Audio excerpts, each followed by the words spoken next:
Et salut les yogistes et bienvenue dans cette troisième vidéo CBU, c'est-à-dire comment bien utiliser. Aujourd'hui on s'attaque au cas d'EdoPro, le projet Ignis. Alors si vous avez peut-être vu ma première vidéo sur EdoPro, un petit peu catastrophique où je me suis fait complètement détruire et mon deck Majou n'a pas voulu sortir, vous avez pu découvrir à travers de cette vidéo, EdoPro, un jeu gratuit téléchargeable sur Windows, Mac, Linux, sur lequel en fait vous pouvez tester les decks que vous voulez crafter, que vous voulez essayer. Et la particularité de ce jeu et son avantage par rapport à Yu-Gi-Oh! Master Duel, c'est que vous allez pouvoir monter des decks complètement gratuitement, pas de gemmes, rien du tout, sans limite, autant que vous voulez pour les tester, voir s'ils marchent, si vos combos sont correctement effectués, etc. etc. L'avantage du coup du projet Ignis, c'est aussi que vous allez pouvoir utiliser des cartes qui ne sont pas encore sorties chez nous et qui sont seulement en OCG, c'est-à-dire en Original Card Game, les cartes seulement sorties au Japon. Du coup, sans plus attendre, je vais vous faire un petit tuto sur comment bien utiliser ce jeu, ce logiciel. Donc, il faut savoir que l'interface d'EdoPro est assez simple. Vous avez 5 boutons. Le bouton puzzle, on ne va pas en parler, il n'est pas intéressant. Il n'y a pas vraiment d'utilité à ça. Alors, vous avez les serveurs, qui sont tout simplement le multijoueur du jeu, sur lequel vous allez pouvoir choisir votre niveau d'appairement. Donc là, vous allez pouvoir choisir entre casual, c'est-à-dire des decks à la cool, un peu originaux, ou compétitifs, et vous aurez le choix entre les serveurs soit européens ou américains. Ensuite, vous allez avoir ici le LAN plus IA, c'est-à-dire que vous allez pouvoir vous entraîner contre des bots qui peuvent avoir des decks spéciaux, des anciens decks méta, des decks craftés par les développeurs du jeu qui peuvent être à différents niveaux de difficulté. Il y a des decks salamandres, comme il y a des decks où il n'y a que des monstres normaux qui font que dalle. Donc là, ici, vous allez avoir le bouton Replay qui vous permet de revoir vos parties qui ont déjà été effectuées en ligne.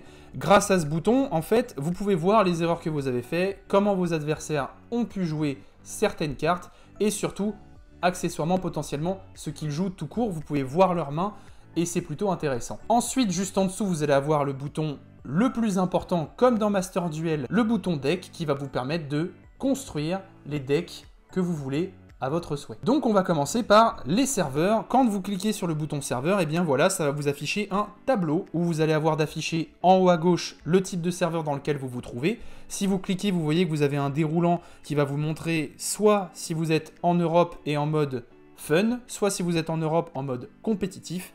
La même chose pour les États-Unis, et vous avez même l'Asie centrale où ça mélange les deux modes de jeu. Ensuite, ici, vous allez pouvoir rentrer votre pseudo.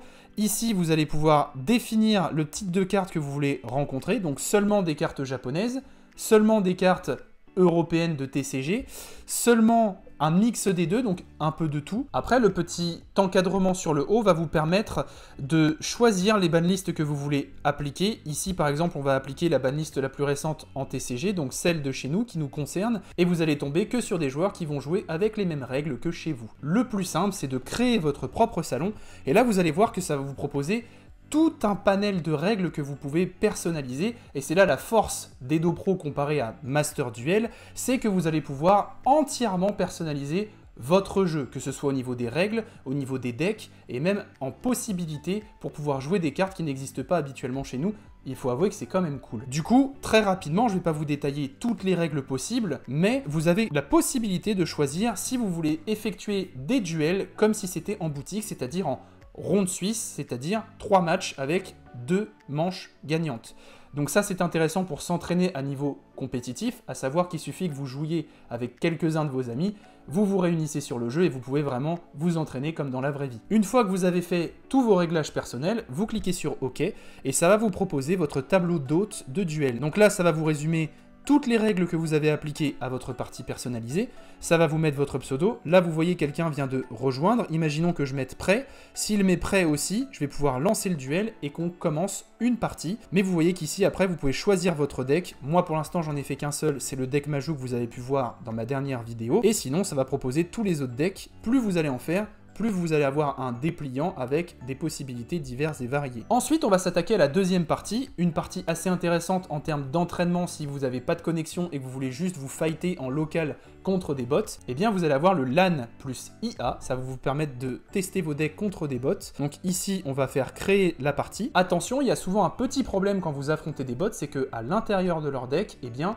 ils ont plein de cartes qui sont non jouables en TCG ou dans nos banlists. Du coup, ce que je vous conseille de faire dans les restrictions, c'est de descendre tout en bas et d'appliquer NA, c'est-à-dire pas de banlist, et dans les cartes autorisées, de mettre tout passe. Comme ça, vous êtes sûr que vous pouvez affronter n'importe quel bot du jeu. On va appuyer sur OK. Et à ce moment-là, pour incorporer une IA contre laquelle vous allez vous battre, vous allez devoir cliquer sur IA local. Et bien, à partir de là, vous allez avoir des propositions du jeu. Donc, ce qui est intéressant, c'est que les développeurs ont décidé d'implanter plusieurs types de decks test au bot. Et donc, vous allez pouvoir essayer de jouer votre deck contre les match-ups où il a un avantage, où il est plus fort, où il prend le dessus. Ou alors, au contraire, vous allez essayer de tester votre deck contre les archétypes et les decks où vous savez que votre deck a un désavantage. Par exemple, je dis une bêtise, vous savez que votre deck est très sensible à un deck burn, que si jamais vous perdez trop de points de vie, vous ne pouvez plus faire vos effets ou ce genre de choses, et bien dans ces cas-là, vous allez essayer de vous entraîner contre votre Némésis et le deck contre lequel ça va mal se passer. Donc une fois que vous avez choisi le type de deck que le bot va utiliser, vous avez juste à faire rajouter un joueur IA et vous voyez qu'il va se mettre dans la colonne juste en dessous de votre pseudo, prêt à jouer avec une petite coche verte. Vous mettez prêt aussi. Dès que vous avez sélectionné votre deck, vous avez toujours le choix. Mais en gros, pour vous donner l'exemple, là, imaginons, on va commencer une game, ça se passe comme en multijoueur. Vous devez choisir pierre, papier ou ciseaux. Moi, je choisis tout le temps pierre. Et vous voyez, là, après, vous déroulez votre jeu, vous posez vos cartes, vous commencez à playtest votre deck. Et là, au moins, vous êtes sûr que vous pouvez jouer tranquillement, sans joueur en face qui risque de rage quitter, parce que c'est l'inconvénient de ce jeu. Donc pour revenir sur la parenthèse du chat, je reste sur cet écran de fin de partie avec le bot que je viens de vous montrer. Vous voyez que ici, quand vous êtes en jeu, eh bien, il va y avoir 5 onglets différents. Vous avez l'onglet Info Carte qui va vous donner le type de la carte, que la carte est disponible en OCG comme en TCG, donc ce n'est pas une exclue. Et après, vous allez avoir le texte de son effet. Moi, j'ai appliqué un patch qui fait que toutes les cartes sont en française, enfin presque toutes, parce que pour les cartes qui ne sont pas encore sorties et qui sont dans leur version OCG, le texte sera tout le temps traduit en anglais, donc il faut être un petit peu bilingue. Sinon, après ça, vous allez avoir les actions. Ça va en fait vous expliquer toutes les actions qui se sont passées pendant le tour que vous avez effectué ou que votre adversaire a effectué. Comme ça, vous pouvez re-regarder tout ce qui s'est passé et essayer de comprendre des activations d'effets ou des réponses. Ici, vous allez avoir le chat. Comme je vous le disais, eh bien, le bot parle beaucoup. J'ai fait une partie un peu avant où on peut voir qu'une personne m'a parlé. Souvent, c'est en anglais. Alors, on a un peu de tout. Soit on a des rageux qui disent « Non, mais comment vous osez jouer ce deck? C'est horrible, machin, machin. » Ou soit on a des gens très sympas avec qui on peut faire des échanges et ça, c'est plutôt cool. Ensuite, on va aller voir la partie replay. Donc là, on peut voir que j'ai 3 parties qui sont disponibles en replay. Donc, je vais en sélectionner une pour vous montrer. On peut faire charger le replay et à ce moment-là, vous voyez que ça va me remettre la partie que j'ai effectuée contre le bot de tout à l'heure. Extrait très court, mais normalement, ça peut vous montrer tout le match que vous venez d'effectuer en ligne pour essayer de comprendre. Et vous voyez par exemple qu'en face, je peux avoir accès au visuel de toute la main de mon adversaire pour comprendre quels effets il active à quel moment et qu'est-ce qui se passe dans cette chaîne. C'est ça qui est très intéressant, c'est que c'est un jeu qui permet de décortiquer toutes vos actions ou les actions des adversaires pour essayer de comprendre au mieux le jeu. Et ça, c'est vraiment très bien fait. Enfin, on va passer à la dernière partie du jeu, la partie deck. Comme dans Master Duel, c'est la partie la plus complète. Et dans ce jeu, vous allez voir que cette partie deck, elle a un avantage, c'est ce grand tableau que vous voyez en haut de page. Je m'explique, en fait, ce tableau, il est extrêmement pratique pour rechercher des cartes. C'est une base de données gigantesque et extrêmement rapide pour réussir à trouver des cartes que vous avez oubliées, que vous voulez implanter dans vos decks. Je vais vous donner un exemple. Quand j'ai crafté mon deck Majou, je me souvenais plus des cartes X6-8 que je jouais dans l'extra deck. Donc à ce moment-là, j'ai mis type de carte monstre. J'ai décidé de mettre des monstres X6 et je savais que je jouais seulement des rangs 8, donc j'ai mis 8. Et à ce moment-là, j'ai filtré et ça m'a mis dans la colonne de droite 36 résultats, tous les monstres X6 rang 8 qui existent dans le jeu. Et ça, il faut avouer que c'est très pratique. Donc souvent, moi, ce jeu, je m'en suis aussi servi tout simplement comme base de données ou comme aide pour rechercher des cartes pour des vidéos ou pour d'autres choses. Par exemple, à un moment, je voulais un peu changer mon deck Majou et je me suis dit, tiens, je vais mettre dans la barre de recherche toutes les cartes qui ont dans leur texte le mot banni. Comme ça, je peux essayer de trouver des nouvelles cartes pour mon deck Majou.